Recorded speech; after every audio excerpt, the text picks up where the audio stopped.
Okay, welcome back. You know, last time we talked about the dominant narrative in Canadian painting, that was based on the land and the landscape.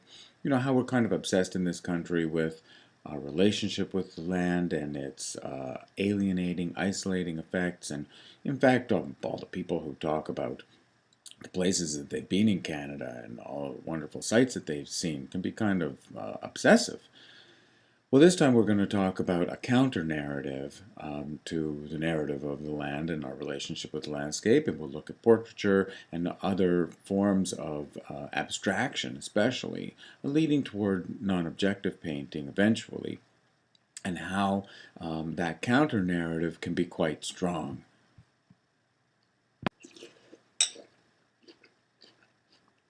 Oh, yeah, one more thing. That dominant narrative that was really closely tied to the land and the landscape has clear references to nationalism, and I'm going to give you a definition for that right now.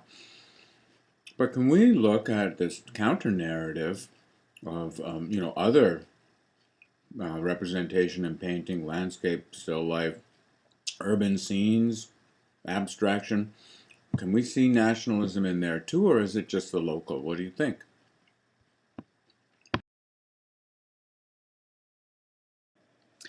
So, as we discovered last week, a dominant narrative about Canada is our attachment to the land.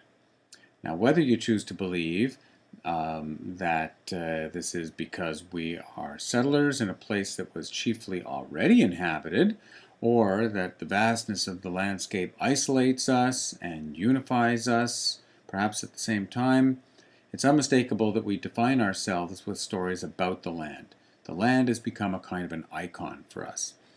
It's a staging ground for identity making. Our identification with the land goes back to the 1920s in the Group of Seven, whose paintings were promoted by government through school kits given to teachers in elementary schools to promote art, and even to banks who used the imagery of the land on calendars given to depositors. So this was very deeply ingrained in Canadian culture quite quickly. The kits and the calendars favored landscapes by Lauren Harris, Frederick Varley, Arthur Lismer, Tom Thompson, who wasn't an actual member of the Group of Seven because he died too young before they officially formed, and a member of the Group of Seven, A.Y. Jackson, shown here. These kits that we're talking about generally neglected portraits and urban scenes by the same artists, interestingly enough. So we're not surprised to see that when the Group of Seven was expanded to include more members, and they became the Canadian Group of Painters, adopting a national title, I might add, that we see artists whose interests in the land could be similarly exploited.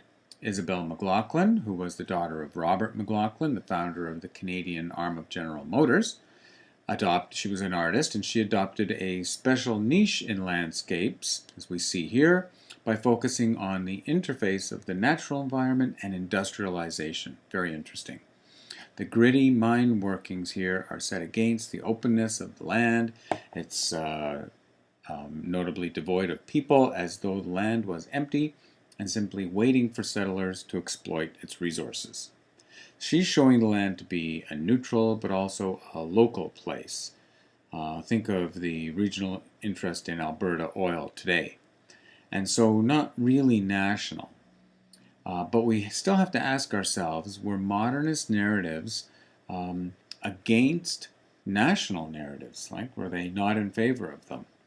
So let's look at a counter-narrative to nationalism, right? Well, let's look at a kind of a localization there, or a regionalist view.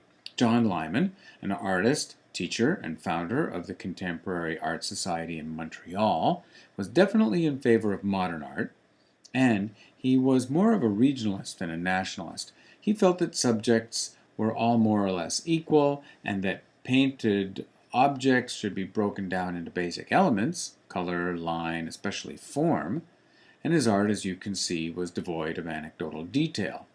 But this scene is definitely regional. We don't have mountains everywhere in Canada, though we cannot pick out exactly where this might be. This has something to do with Lyman being psychologically distant and creating this sense that we can sort of see an influence of Métis at the same time, right? But he's definitely dealing with a kind of a localized landscape. Um, Lyman reacted against the arbitrary national narrative thrown onto the group of seven that we talked about earlier, primarily using abstraction. A co-founder of the Canadian Art Society was Philip Surrey, who pushed through abstraction by further reducing the objects to open ranges of color. And another member of the Canadian Art Society, the German-born Fritz Bradner, meant further still flattening of the scene with hard and thick outlines, abstracting the painted elements to pieces of information, as we talked about last week. Right? Like the color, the line, the form are simply bits of information in the painting. Then, about a decade later, Bradner was painting full-on abstractions, heavily influenced by European painters like Kandinsky. Now, what do we think of these paintings have in common? Yes, they're all levels of abstraction, but what is abstraction? What could we say? Could we say that it is the manipulation of truths? In this case, topographical truths, like geographical truths. It's not the land as we see it, that's for sure, but maybe it's as we imagine it, or maybe it's how we want it to be. So you can see in that case how narrative is starting to play into things. Another artist, David Milne, was a master of topographical manipulation. He goes so far as to reject pictorial structure. That is, he's not giving the viewer a typical landscape with a single viewing perspective. He's not giving the audience a satisfying picture to hang on the wall. His work is challenging to look at aesthetically. It's purposefully not pretty, I think, and consequentially harder to sell. That may have been why he didn't last in New York permanently, but came back to Montreal later in life. I look at this and I see color, I see form, I see line, and that those are his main elements in play. Now, a second counter-narrative to the one that says Canada and landscape, like empty of people and ready for colonization, is the urban theme.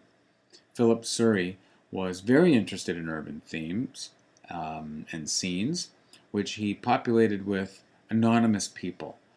This painting from 1971, called Near Loyola at Montreal district, named the district itself named for Ignatius, the 16th century priest and theologian who founded the order of Jesuits. So you can see there's a kind of a narrative suggestion going on there. The low light in these paintings evokes weather and drab, almost depressed mood, so another kind of narrative.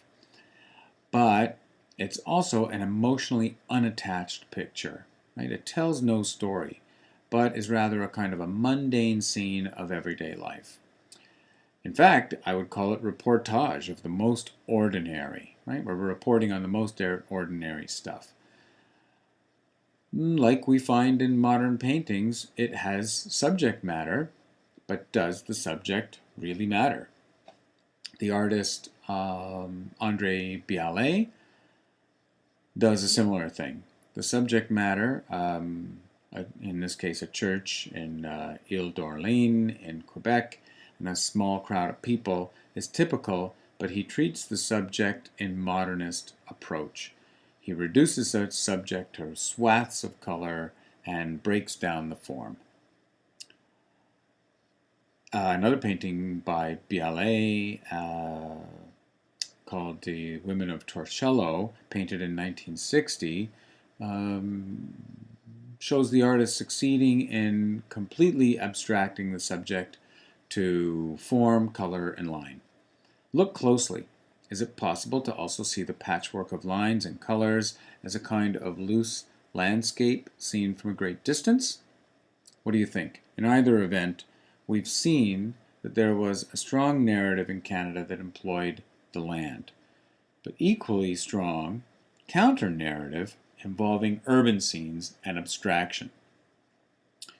Modern art in Canada, as we will see, relied pretty heavily on the latter. And I'm looking forward to talking with you about that this week.